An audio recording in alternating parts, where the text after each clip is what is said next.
بسم الله الرحمن الرحيم والصلاة والسلام على نبينا محمد وعلى آله وصحبه ومن تبعهم بإحسان إلى يوم الدين.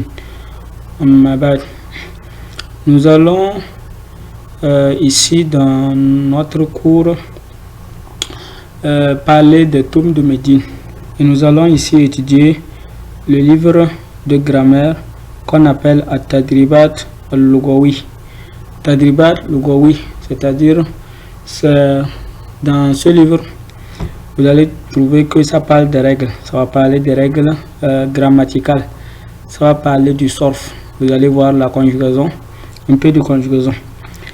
Et pour cela, qu'est-ce que nous allons faire? Nous allons commencer par étudier ce livre, et sans plus tarder, nous allons rentrer dans le cours numéro 1 qu'on appelle Ad-Darsul Awwal. Maintenant, dans le Darsul Awwal, qu'est-ce qu'on va voir? On va voir Haza. Et Haza, il faut savoir que Haza, avant d'utiliser Haza, il faut, je dirais, 3 conditions. Il faut que la chose avec laquelle on veut utiliser Haza soit une chose, premièrement, soit une chose singulière. Deuxièmement, il faut que ça soit une chose masculine. Et troisièmement, il faut que ça soit proche de nous. Et Haza, on appelle ça Ismul Ishara. Ismul Ishara. Et il est parmi quoi? Les déterminés. C'est-à-dire que Haza, lorsque tu dis que Haza Rajul, donc Haza, ici le Haza, c'est quoi? Il est Al-Ma'arifa. On appelle ça Al-Ma'arifa, c'est-à-dire il est déterminé. Contrairement à, par exemple, Kitabun. Kitabun, c'est, on va dire que quoi? C'est Nakira. Nakira, il n'est pas déterminé. Kitabun, ça peut être n'importe quel kitab. Donc, lorsqu'on dit Haza, Haza, c'est un Ismul Ishara. Un Ismul Ishara qui est déterminé. Et sans trop tarder, nous allons rentrer, comme vous le savez, pour apprendre une langue.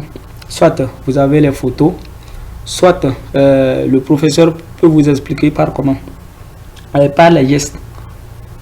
Par exemple, ceux qui étudient à l'université islamique de Médine, ces livres, on ne les explique pas en français ou bien en anglais, on les explique dans la langue arabe, parce que les professeurs ne comprennent que la langue arabe. Quel qu'en soit ton niveau, même si tu viens avec 0 en langue arabe, les professeurs, eux, ils te parleront dans la langue arabe.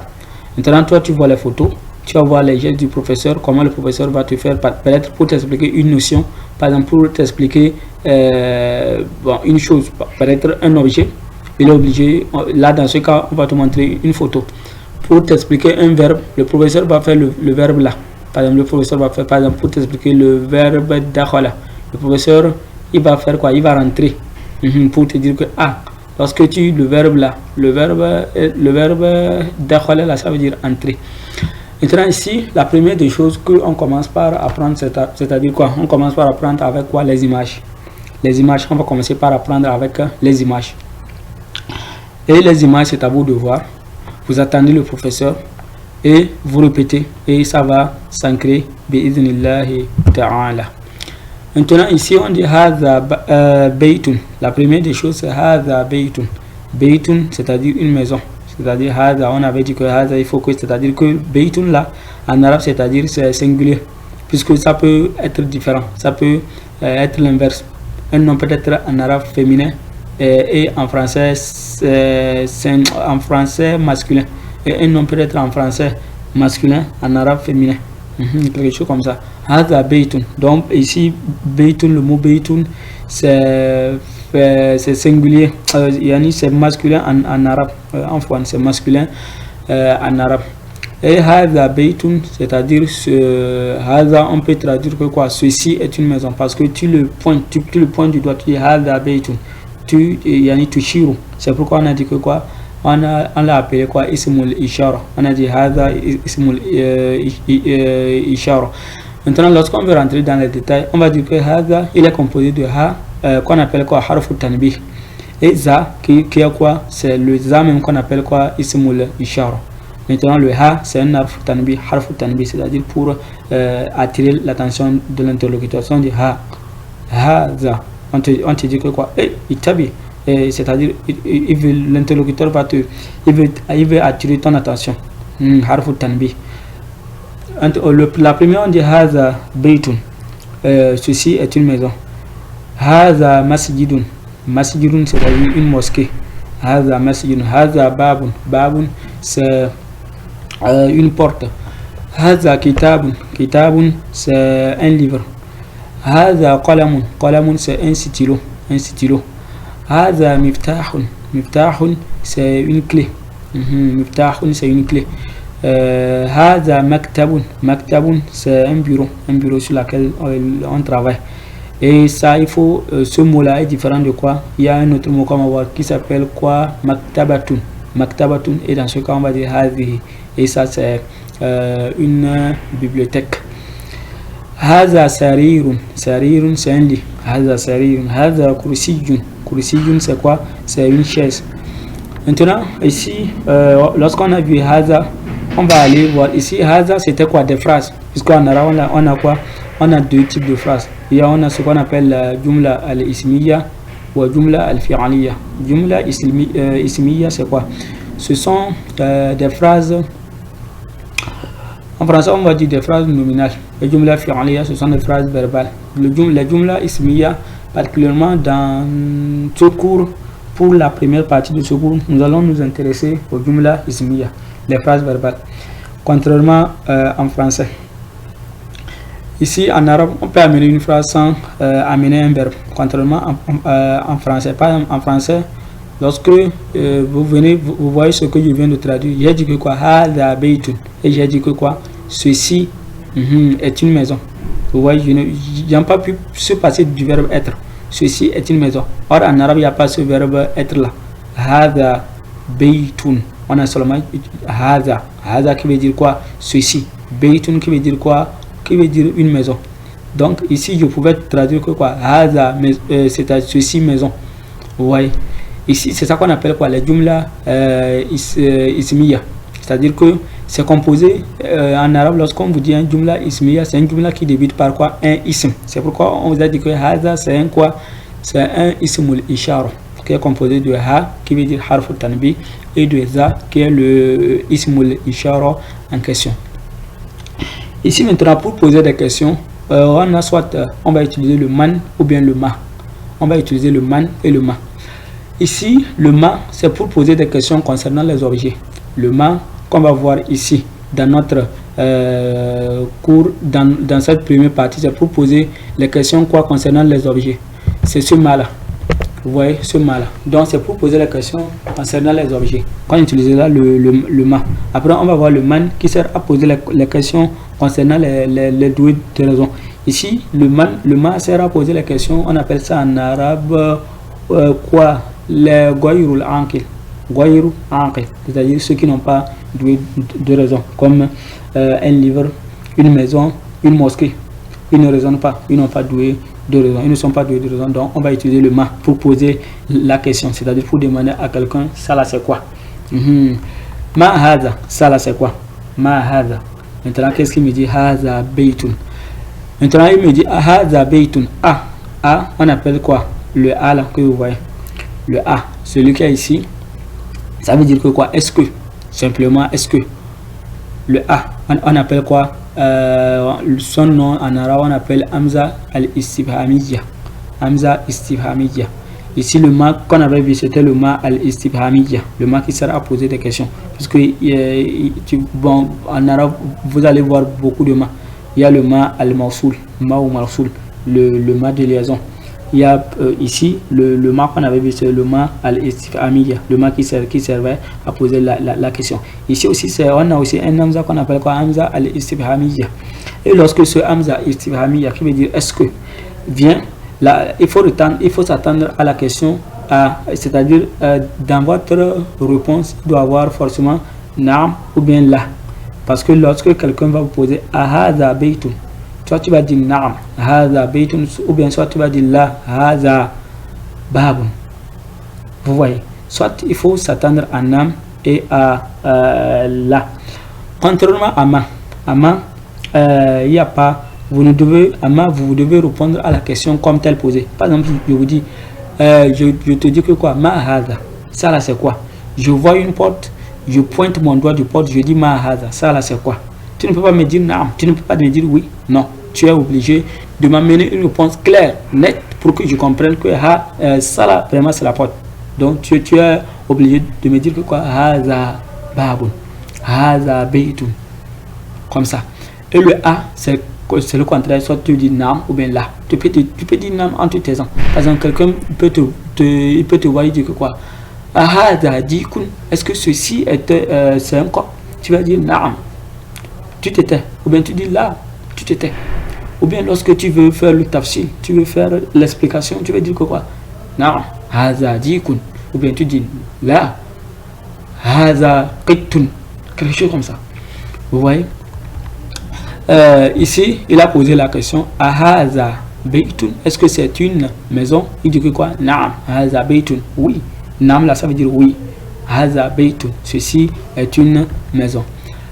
Il pose ma haza. Ma haza. Ça veut dire c'est une question. Mais ça, contrairement à a, il faut attendre à une réponse complète. Ma haza. Il dit ma haza. Il dit que quoi? Haza komisun. Ceci, c'est une comise. C'est une chemise. Haza komisun. Haza sarirun. Ah, on a vu le a là qui veut dire que quoi? Est-ce que haza sarirun, c'est lui ici. Haza sarirun. Est-ce que c'est c'est un lit? Vous voyez, ici, on a dit que quoi? Là, comme c'est pas un lit, on a dit que quoi? Là, haza kursijun. Ceci, c'est pas le lit, c'est pas un lit, mais c'est un quoi? C'est une chaise. Kursijun, haza kursijun. Après ça, il dit que quoi? Haza miftahun. Maintenant, selon vous, quelle serait la réponse? Ça serait, yani, évidemment, là, haza qalam. Comme on avait vu dans les photos précédentes, on avait vu que ça là c'était un qalam, un stylo. Maintenant, on dit que quoi? Ma haza. C'est-à-dire celui qui pose la question cherche à savoir qu'est-ce que c'est ça là. Il dit haza najmun. Il dit najmun. Vous voyez, najmun là, ça veut dire quoi? Étoile. Une étoile. Najmun. Haza najmun. Haza najmun. Maintenant, ici, on passe maintenant au tamarin. Tamarin, c'est le pluriel de tamrin. Tamrin, lorsque yani, vous voulez chercher ça dans le dictionnaire, vous êtes obligé de chercher tamrin et son pluriel maintenant qui est quoi? Tamarin. Tamrin, un exercice, le pluriel tamarin, lorsque ça dépasse 3. Vous voyez qu'on a dit at-tamrin al-awwal. Tamrin al-awwal. Tamrin al-awwal. Oui, at-tamrin al-awwal. Le premier exercice. Maintenant, vous allez répondre selon, on dit quoi? Ma haza. Ma haza, tu vas dire quoi? Haza miftahun. Comme c'est une clé, tu réponds haza miftahun, puisque l'interlocuteur te pose, il cherche à savoir. Ma haza. Ici, il faut mettre point d'interrogation. Ma haza, tu vas dire haza kitabun. La troisième photo, il dit que quoi? Ma haza, tu vas dire haza qalamun, comme on avait vu. Ce sont les exercices, il faut les traiter. Vous allez prendre le bic, vous écrivez, vous les traitez, et ça va s'ancrer en vous. Et vous allez vous-même, avec la répétition, ancrer ces mots. Ma haza, tu vas dire que quoi? Haza babun, babun, une porte. On avait vu ça. Qu'est-ce qu'il dit toujours? Il dit toujours ma haza, tu vas dire haza baytun. Baytun, c'est-à-dire une maison. Ma haza, tu vas dire haza kursijun, c'est une chaise. Maintenant, le deuxième tamrin, tamrin usani. Le deuxième tamrin, haza baytun. Donc, ici, qu'est-ce qu'on va dire? On va dire là, haza masjidun, parce qu'on nous a posé la question, est-ce que ça là c'est une maison? Nous, on va dire que quoi? Là, haza masjidun. Ici, il dit que quoi? Haza miftahun. On va dire que quoi? Là, haza qalamun, puisque c'est pas une clé. Ici, on nous pose la question de savoir est-ce que c'est une clé? Qu'est-ce qu'on dirait? Nous, on dirait là, haza qalamun. Haza komisun. Qu'est-ce qu'on va dire? On va dire naam, haza komisun, puisque c'est une chemise. C'est vraiment ça. Haza najmun. Oui, on va dire naam, haza najmun. Maintenant, tamrin as-salis, le troisième exercice. Qu'est-ce que ça nous parle? Iqra waqtu. Et ici, ikra waqtu, c'est-à-dire ikra, ça vient de quoi? Du verbe qara'a. Qara'a, yaqra'u, ikra. Ikra, c'est-à-dire l'ordre. Ikra waqtu, c'est-à-dire on te demande de lire et écrire. Amr. Ikra waqtu. Maintenant, uktub, ça vient du verbe kataba. Yaktubu, uktub. Ikra bismi rabbika allazi khalaqa. Ikra, lis. C'est un ordre. C'est-à-dire toi, lis. Ikra waqtu. Lis et écris. Ici, ça te permet de lire. Ici, dans ce livre, lorsque vous voyez Ikra waqtu, ça te permet de faire quoi? D'avoir deux choses. Ça te permet d'avoir deux choses. La première des choses, ça te permet de lire sans les voyelles. Et la deuxième des choses, ça te permet d'apprendre à écrire. Donc, tu peux lire. Ça t'apprend à lire sans les voyelles. Et en même temps, ça t'apprend à écrire aussi. Maintenant, ici, qu'est-ce que dit? Haza maktabun. Vous voyez, maktabun. On n'a pas mis les harakat, les doma, les fata, les fatati, les fatatin, les domatin. On n'a pas mis ça. Haza masjidun. Vous voyez. Haza qalamun. Vous voyez. Haza sarirun. Haza. Qu'est-ce qu'on dit? Ma haza. Donc, lorsque vous allez remarquer que je termine toujours par quoi les harakat. Comme vous le savez, en arabe, c'est autorisé lorsqu'on va faire une pause de ne pas terminer par quoi les harakat. On peut dire que quoi? Haza sarir. Mais lorsqu'on apprend la langue, il faut prendre l'habitude de terminer par les harakat pour savoir qu'est-ce que l'auteur veut, ou bien qu'est-ce que je dois mettre. Haza kursiyun, ou bien tu peux dire haza kursi. Mais dans ce cas, tu as fait quoi? Les harakat, tu ne sais pas. Parce que lorsque tu dis haza kursi, ça peut être, bon, on ne sait pas parce que tu peux terminer par ça. Tu peux dire kursiya, kursi, non. Mais qu'est-ce que tu vas dire? Tu vas dire haza kursiyun. Tu es en train d'apprendre. Haza baytun, la haza masjidun. Ma haza miftahun. Ma haza, et qu'est-ce qu'il dit? Il dit haza miftahun. Maintenant, le deuxième des choses qu'on va voir, je vous avais parlé de ça, c'est le man. Le man, ça sert à poser pourquoi? Pour les ankles, les doués de raison. Za ankle. Ça permet de poser pour les ankles, ceux qui sont doués quoi? De raison. Les hommes, en général, les hommes. Maintenant, ça c'est man. Les objets c'était man. Ici, on va utiliser au lieu de man, on va le remplacer quoi? Par man. Man haza. Donc, il faut savoir que haza, ça peut s'utiliser pour les objets comme pour les humains, ou bien comme pour les doués de raison. Donc, lui, il n'a pas de condition. Sauf que les trois conditions dont je vous ai donné le début, il faut que ça soit singulier, masculin et proche de vous. Qu'est-ce qu'il dit? Il dit man haza. Donc, qu'est-ce que vous allez dire? Il dit que quoi? Haza tabibun. Tabibun, c'est-à-dire un docteur ou bien un médecin, lorsqu'on peut le traduire comme ça. Man haza. Haza waladun. Waladun, c'est-à-dire un enfant. Haza waladun. Celui-ci, c'est-à-dire, il dit que c'est un enfant. Il dit man haza. Haza talibun. Talibun, c'est-à-dire un étudiant. Ça vient du verbe quoi? Talaba. Talaba, yatulubu. Talaba, yatulubu, utulub. Et ça vient de talib, ismul fa'il, c'est-à-dire celui qui cherche. Celui qui cherche la science. C'est-à-dire un étudiant en science. Talib. Talibun. Ahada waladun. On lui pose la question, est-ce que celui-ci, on avait vu le ala qui veut dire est-ce que on avait appelé quoi? Comment? Hamzatul istibamiyya.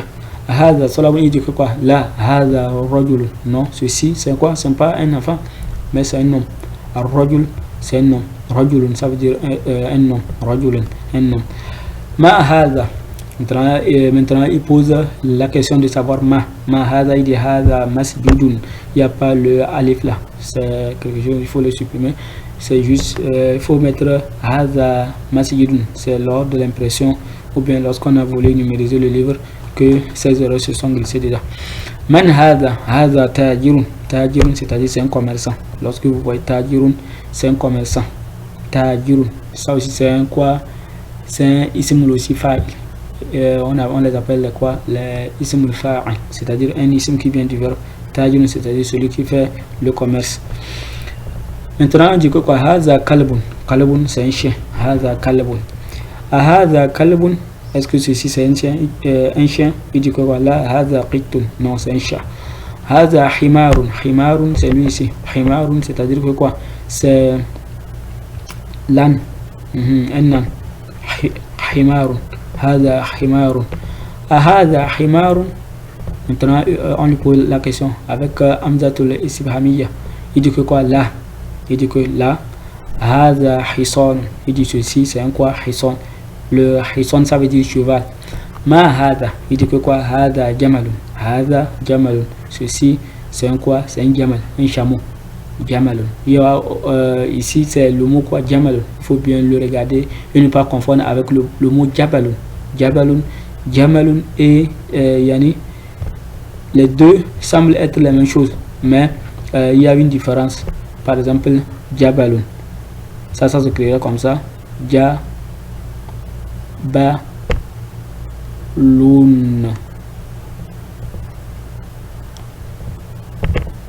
On va mettre ici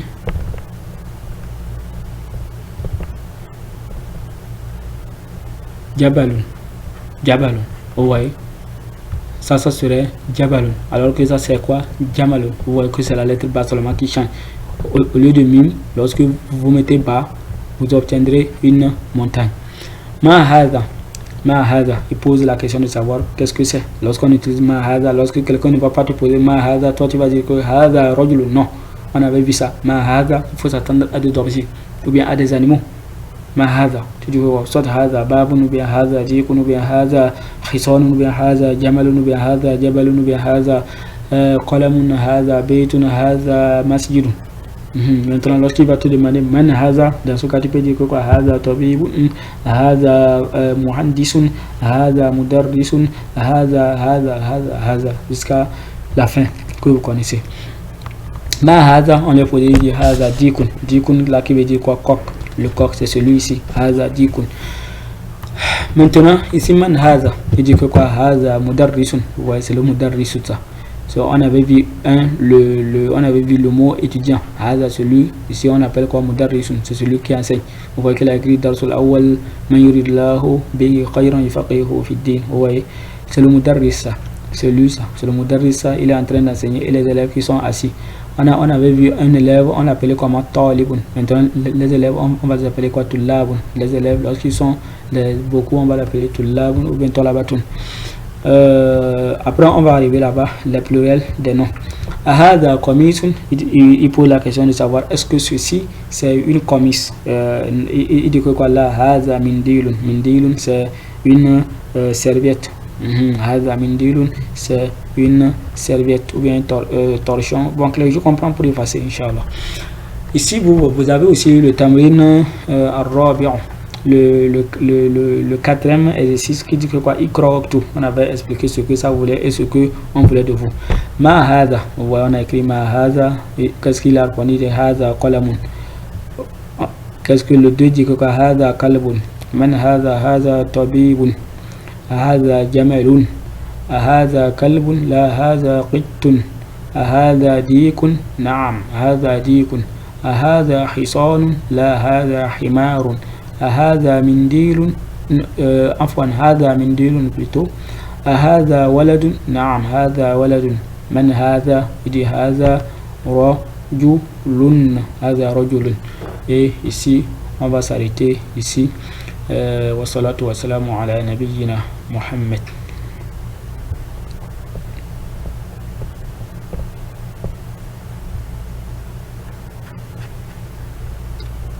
عفوا